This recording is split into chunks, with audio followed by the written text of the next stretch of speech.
Assalamualaikum warahmatullahi wabarakatuh. Kembali hadir dengan saya Nyai Paricara. Kali ini saya ingin kembali bercerita tentang masa kecil saya dahulu ya.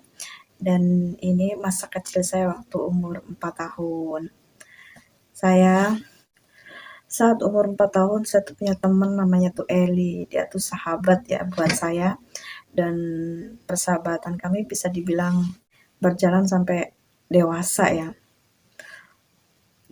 Waktu umur 4 tahun, Eli itu baru aja datang dari kampung ya, baru saja mau menghuni katung ini, dan ya nggak sengaja kami tuh ketemu ya. Ya rumahnya sih deketan sih, sekitar 100 meter. Kita tuh masjidnya kan barengan, jadi ketemu di masjid, kita tuh ngobrol-ngobrol ya. Pertama kali ngobrol itu yang saya ingat itu bulan puasa. Kita tuh sedikit debat ya. Lebaran kamu udah beli baju belum? Udah, katanya gitu. Gede enggak? Kalau punya saya tuh gede, panjang, saya bilang begitu. Iya, punya aku juga gede panjang gitu. Giliran nggak lama kemudian kan ketemu lebaran. Dan kami tuh ketemu, dia tuh ternyata bajunya pendek, cuman selutut aja, dan punya saya tuh panjang sampai mata kaki.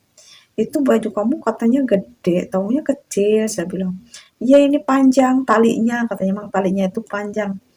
Tali pinggangnya itu sampai sebatas betis gitu. Kalau punya saya memang bajunya gede, tapi bisa dibilang tuh sebenarnya kododoran gede banget. Waktu itu kami berteman, rumah saya itu masih di sebelah Ulu ya, belum pindah. Kemudian nggak lama kita tuh pindah ke bagian agak ilir ya, agak deket sama masjid gitu.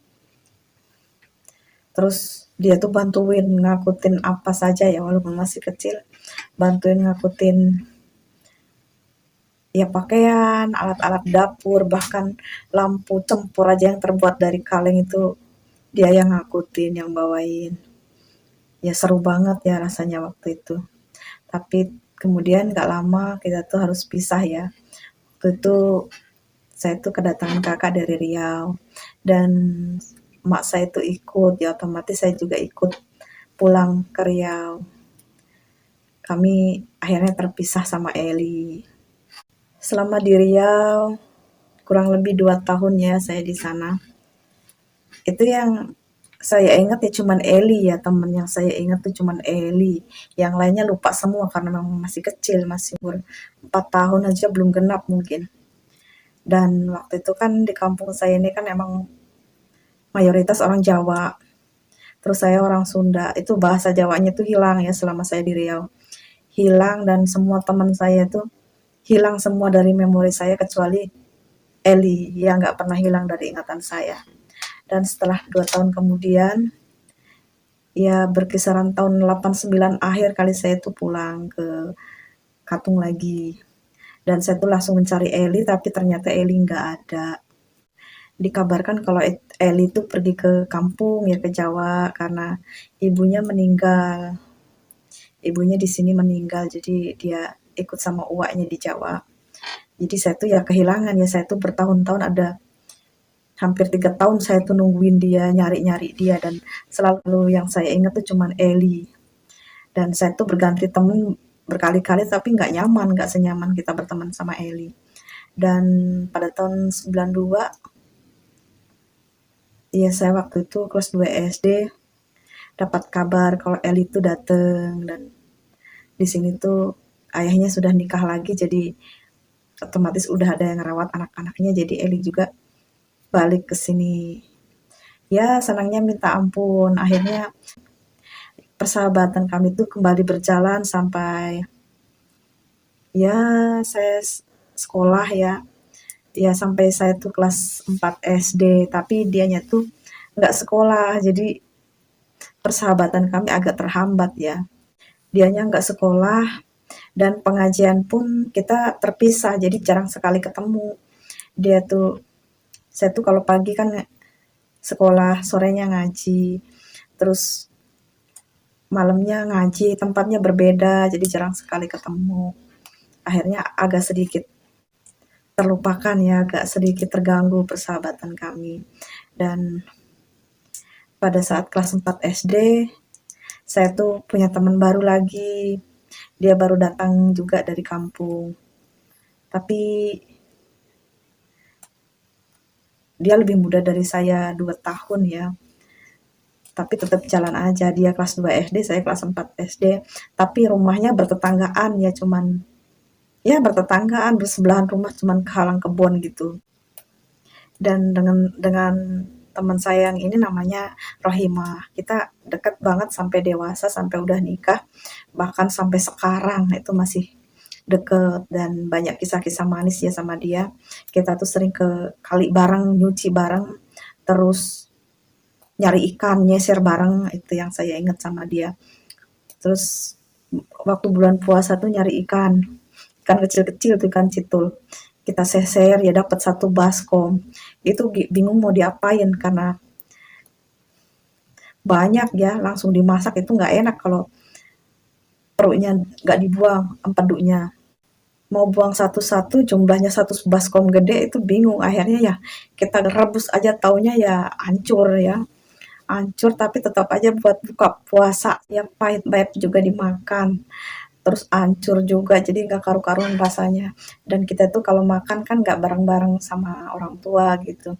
Jadi kita tuh buat acara sendiri di depan rumah, di bawah pohon jambu mede. Dan kebetulan pohon jambu medenya tuh bentuknya bagus, seperti tempat duduk ya. Ada kan waktu kecilnya tuh dari batang pohon jambu mede itu buat mainan, dipanjatin, kemudian buat enjot-enjotan gitu.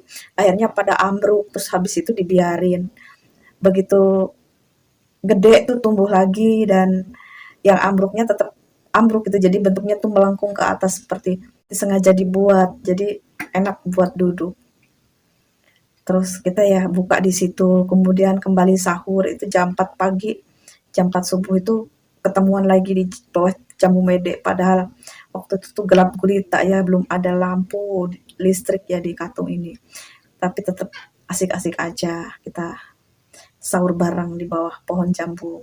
Ya pertemanan kami masih jalan sampai sekarang. Terus sama Eli juga ya tetap jalan sayanya, cuman agak terganggu ya karena situasinya. Dan dia tuh kemudian pergi pesantren ya. Jadi ya benar-benar terpisah. Kemudian dia tuh jadi guru ngaji di Jawa sana dan menikah di Jawa sana. Jadi lepas. Tapi kalau dia datang ke sini main juga, kita main bareng, main ngobrol-ngobrol gitu ya. Tanya kabar, tanya anaknya berapa dan segala macam. Ya Rohimah itu bisa dibilang pengganti Eli. Tapi kemudian kalau Rohimah itu kan teman bermain di rumah, teman ngaji karena tetanggaan ya. Terus saya di sekolah punya teman juga namanya Maisarof dan kita tuh deket juga ya, jalan sampai sekarang juga masih deket. Kita sering curhat bareng, apa-apa bareng ya kalau bikin acara-acara bareng gitu berdua. Tapi cuma berdua aja karena di antara sahabat-sahabat kami itu bisa dibilang tidak saling mengenal. Jadi saya punya sahabat Maisaroh, Rohimah, dan Eli. 3 sahabat itu dekat sama saya, tapi ketiganya itu tidak saling mengenal. Punya sahabat itu bisa dibilang keistimewaan ya, karena sahabat itu